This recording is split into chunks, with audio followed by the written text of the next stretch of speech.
కొరింథీయులకు రాసినటువంటి రెండో పత్రిక 13వ అధ్యాయంలో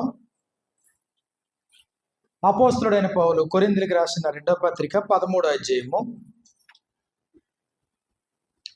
5వ వచనం నుండి మనకి ఇలా వ్రాయబడింది. 5, 6 వచనాలు.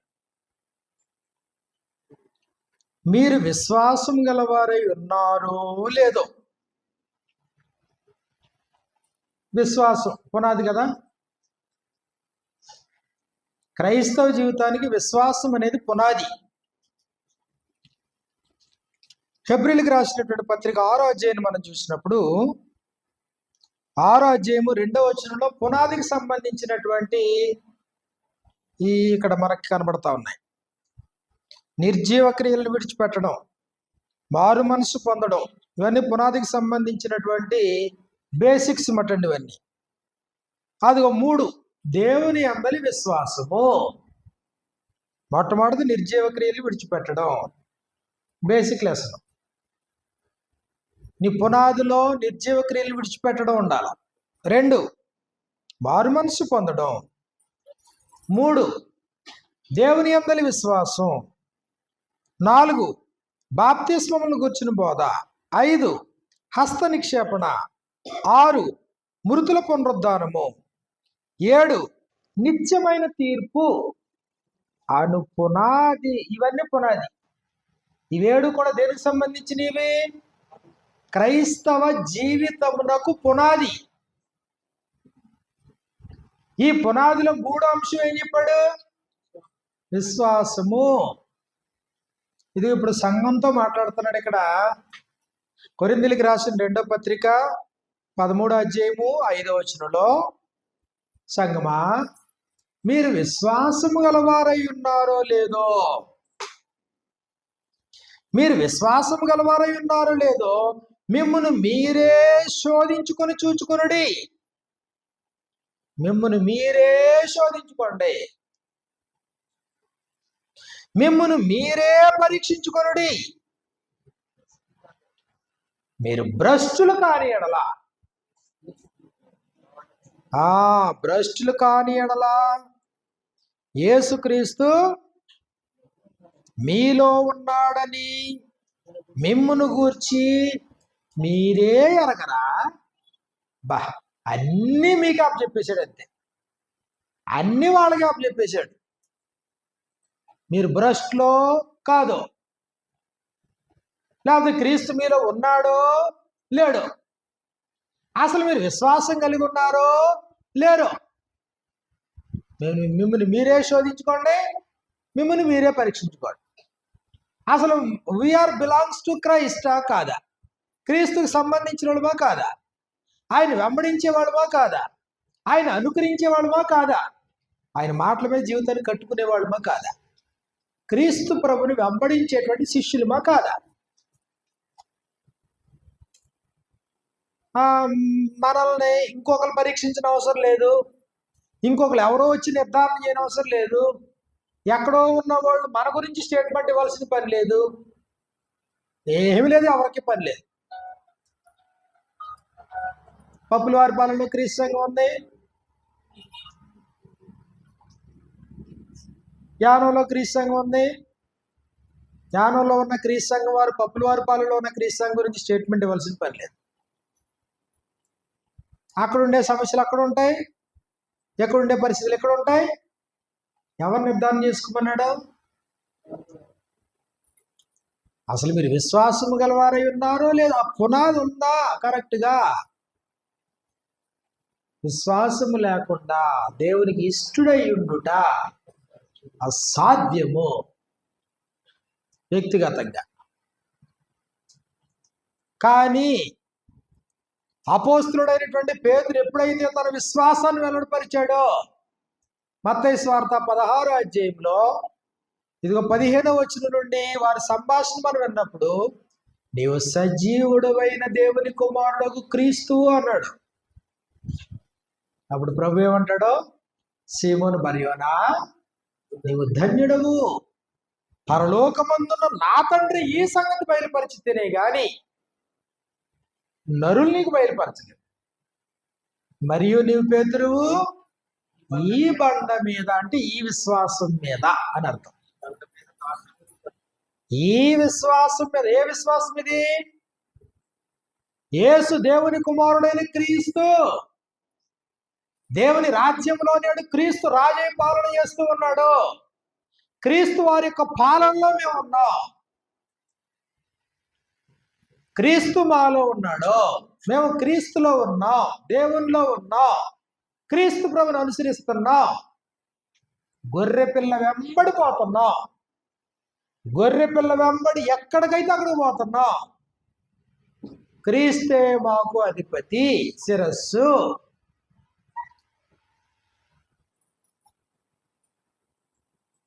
విశ్వాసం లేకుండా, ప్రభు అయిన క్రీస్తు పట్ల విశ్వాసం లేకుండా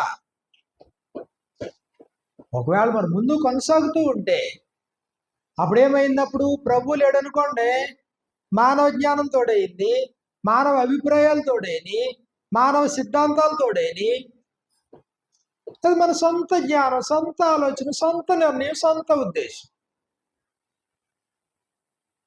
సొంతం అనేది 0.0001% కూడా దేవుడు అనుమతి ఇవ్వట్లేదు.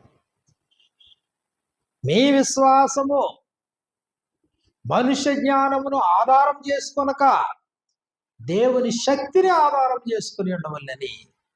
విశ్వాసానికి ఆధారం ఏమై ఉండాలా? లేఖనాలు, దేవుని యొక్క జ్ఞానము.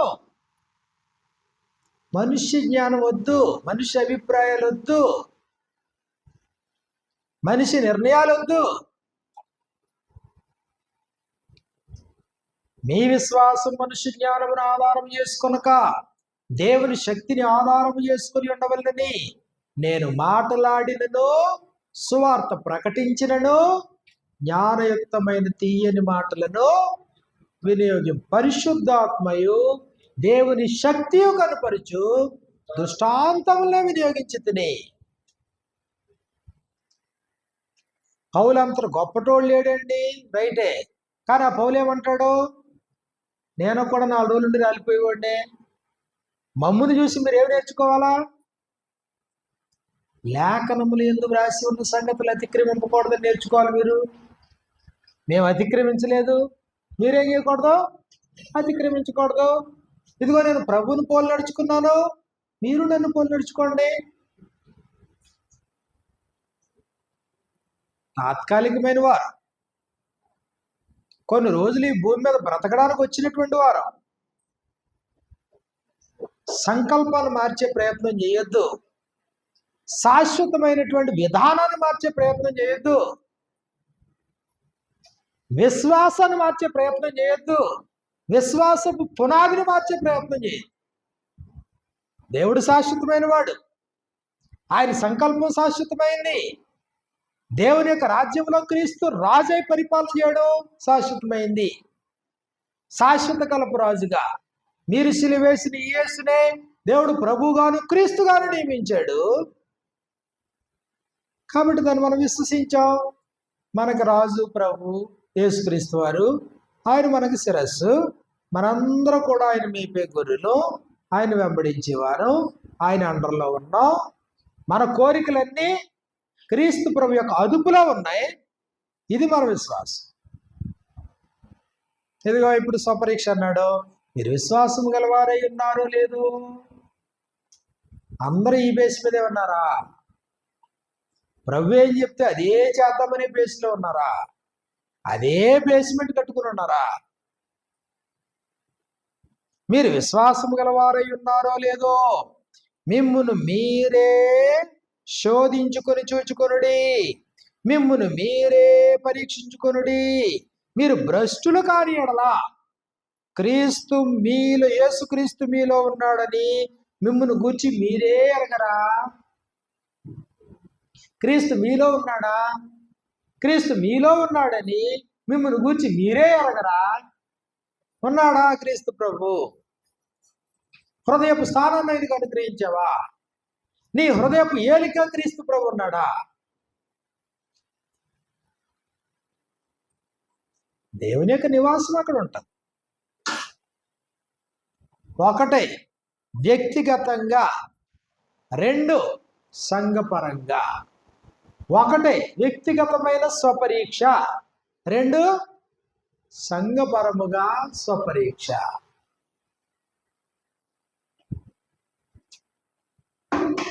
సంఘపరముగా అంటే ముందు మనకు కాన్ఫిడెన్స్ ఉండాలన్నమాట. దేవుడు ఉన్నాడో లేదో, చచ్చిపోతే పరలోకం వెళ్తామో లేదో, ఎక్కడికి వెళ్ళిపోతామో తెలియదు, లేకపోతే అసలు దేవుడు అంగీకరిస్తాడా, మన ఆరాధన దేవుడు స్వీకరిస్తాడా, లేదా మన అర్పణలు దేవుడు తీసుకుంటాడా, లేకపోతే కయ్యను అర్పణ వలె మన అర్పణ తిరస్కరిస్తాడా. ముందు మనకే ముందు ఈ న్యూనతాభావం ఏర్పడింది అనుకోండి, దిద్దుకుందాం. ఎక్కడ తప్పిదం జరుగుతుంది? భక్తిలో తప్పిదం ఉందా, విశ్వాసంలో తప్పిదం ఉందా, నిరీక్షణలో తప్పిదం ఉందా, క్రమశిక్షణలో తప్పిదం ఉందా, లేకపోతే భయభక్తుల్లో తప్పిదం ఉందా, ఆరాధన క్రమంలో తప్పిదం ఉందా?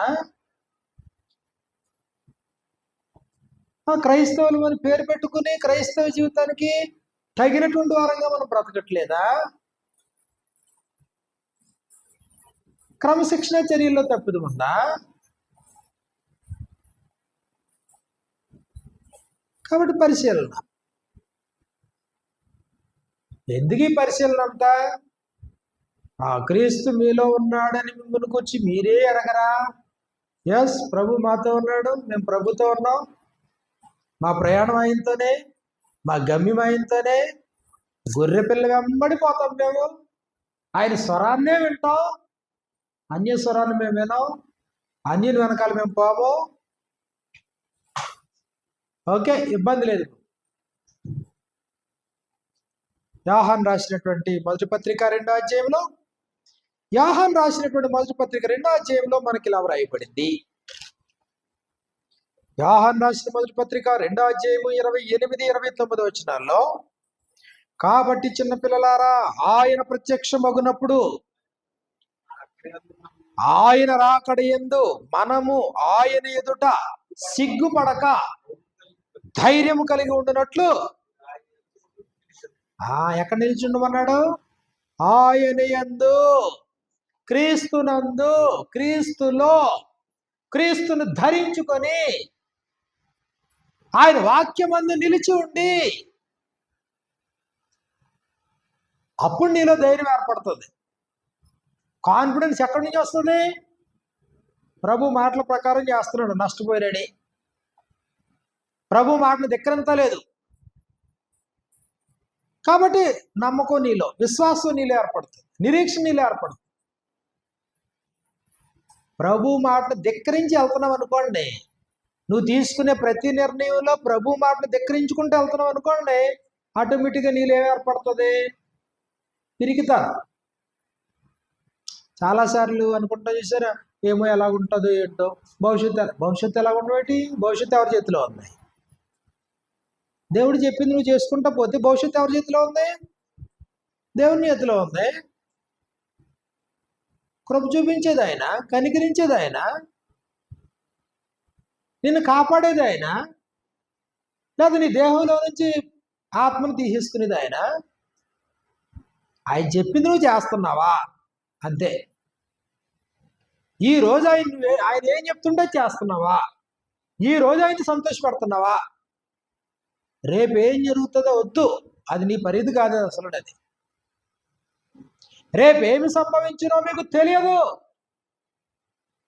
మీ జీవమే పాటిది, కొంతసేపు కనబడి అంతలో మాయమైపోవు ఆవిరి వంటి వారే.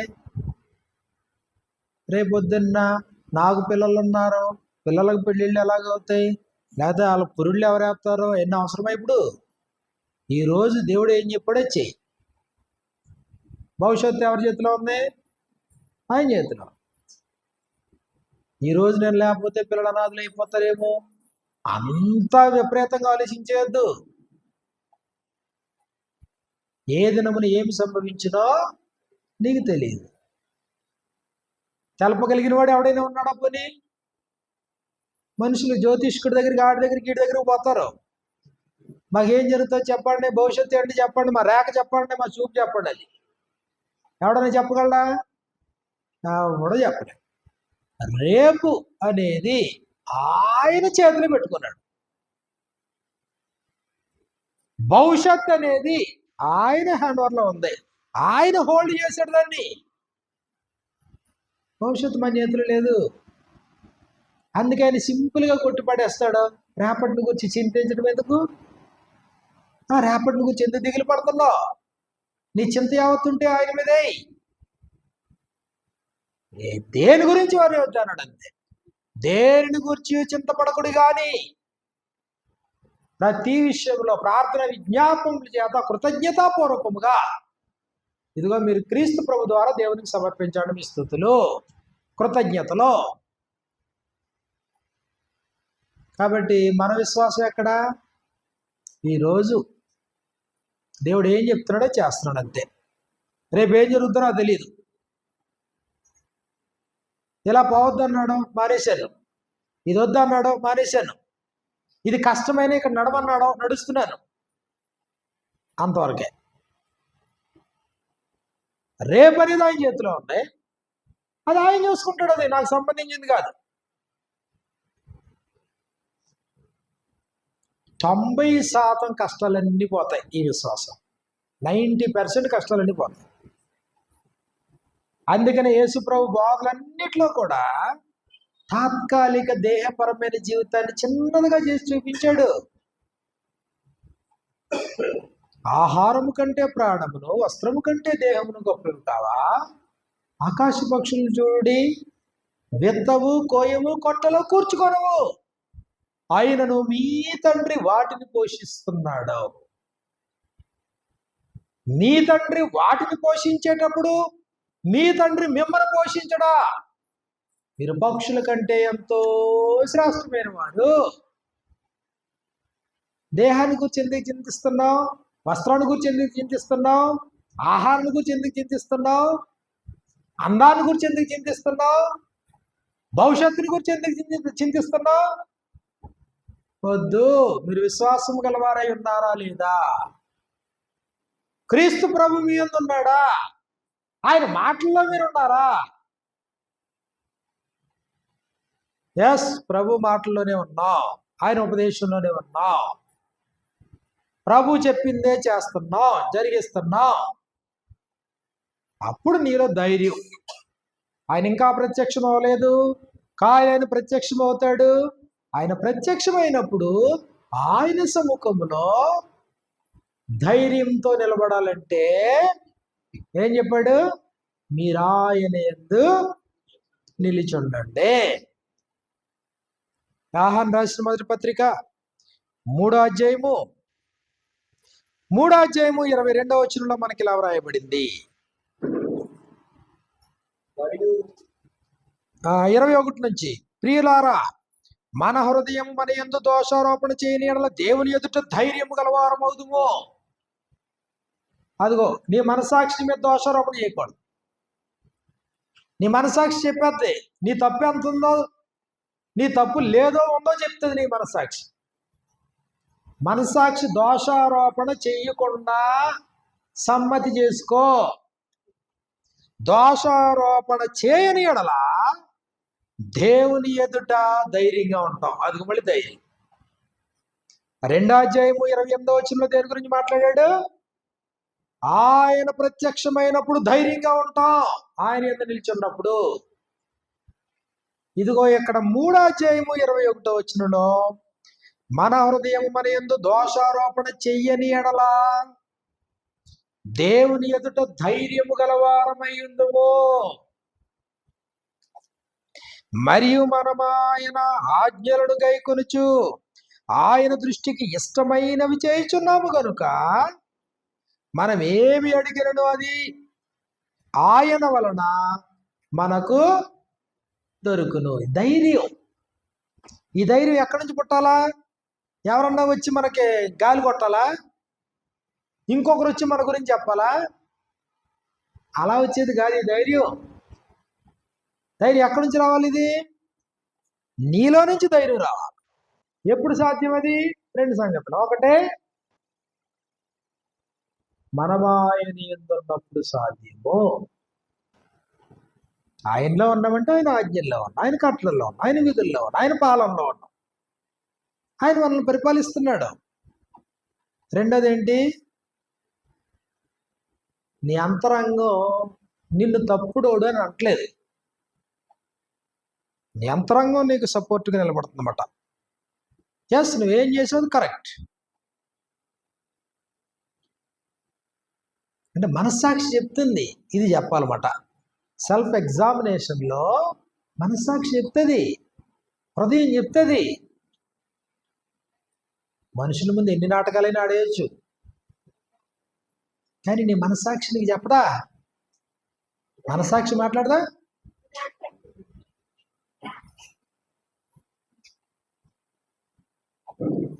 అమ్మా పాపం అక్కడ ముసలోళ్ళు ఉన్నారు, వణుకొచ్చేస్తున్నట్టుంది.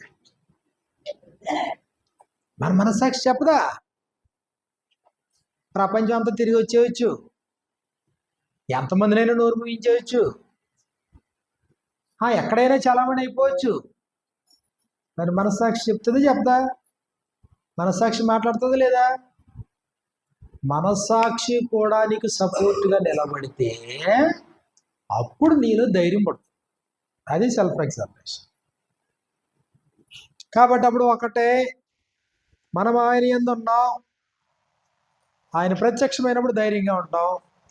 రెండు, నా హృదయం నా యందు దోషారోపణ చేయట్లేదు. నేను న్యాయమే చేశాను, నేను ధర్మమే చేశాను, ప్రేమే చూపించాను, కనికరమే చూపించాను, మేలే చేశాను, నా జీవితం అంతట్లో కూడా నేను ఎప్పుడైనా ఎవరి దగ్గర అయినా అన్యాయంగా ఏదైనా తీసుకున్నానా అంటున్నాడు సమూయేలు. ఎప్పుడైనా ఎవరి గాడిదైనా నేను దొంగిలించానా? ఇది అపోస్తలులు అంటారు, ఎవరిని వెండినైనా బంగారైనా నువ్వు ఆశించావా? ఎవరైనా ఉంటే చెప్పండి, ఓపెన్ ఛాలెంజ్ చేశారు. అంటే వాళ్ళ మనస్సాక్షి వాళ్ళని దోషారోపణ చేస్తుందా? చేయట్లేదు. నీ మనస్సు, నీ హృదయం, నీ అంతరంగం నీ మీద దోషారోపణ చేయకపోతే అప్పుడు నీలో నుండి ధైర్యం పడుతుంది. Yes, correct. ఇప్పుడు విశ్వాసం గలవారై ఉన్నారో లేదో మిమ్మల్ని మీరే శోధించుకొనుడి, మిమ్మల్ని మీరే పరీక్షించుకొనుడి. ఇదిగో ఒకవేళ మీరు భ్రష్టులు కాకపోతే, మీరు యేసుక్రీస్తునందు మీరున్నారో అని మీరు ఎరుగుతారు. లేదు, భ్రష్టులు అయిపోతే ప్రభుకి మాకు సంబంధం లేదు, ప్రభు పేరు చెప్పుకుని బతుకుతాం అంతే. యేసుక్రీస్తు వారి యొక్క పేరు చెప్పుకుని బతుకుతాం, క్రైస్తవులను పిలవబడి బ్రతుకుతాం, ప్రభుకి శిష్యులను పిలవబడి బ్రతుకుతాం, క్రైస్తవ సంఘం క్రీస్తు సంఘం అని పేరెట్టుకుని బతుకుతాం. లేదు, క్రీస్తు యందు ఉన్నాడు, మేము క్రీస్తు యందు ఉన్నాం, ఆయన బోధలో ఉన్నాం, ఆయన ఉపదేశంలో ఉన్నాం, ఆయన మాటల్లో ఉన్నాం, నిలిచి ఉన్నాం, నిలబడి ఉన్నాం. అప్పుడు నీలో పుట్టే ధైర్యం ఉంది చూసావా? సెల్ఫ్ ఎగ్జామినేషన్లో, స్వపరీక్షలో నీలో పుట్టేటువంటి స్ఫూర్తి. కాబట్టి మర్చిపోవద్దు, జీవితాలు మోసపూరితం కాకూడదు. అయిపోయిన తర్వాత, అంతా అయిపోయిన తర్వాత ఏం చేశాము, ఎక్కడికి పోయాము, ఏం చేశాము, వృధా అయిపోయింది అనే పరిస్థితి రాకూడదు.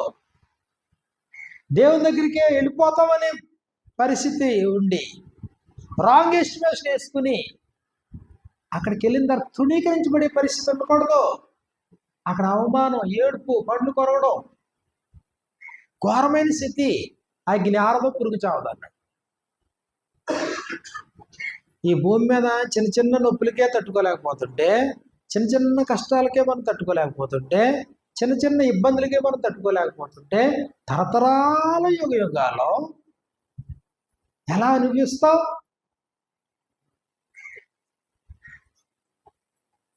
అవకాశం ఉన్నప్పుడు, దీపం ఉన్నప్పుడు ఇల్లు చక్క పెట్టుకోకపోతే, ఈ ప్రాణం ఉంటుండగానే జీవితాన్ని ఎత్తుకోకపోతే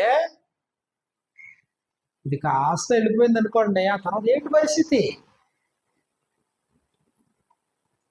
అలాంటి శాపగ్రస్తమైన జీవితం ఎవరికి రాకూడదు. ఈరోజు దేవుడు కృప చూపించాడు, బ్రతుకున్నాం అంటే ఆయన కృప మన మీద ఉంది. అది వాక్యం ఉపదేశం మనకి మన చెవిని తాగుతుంది.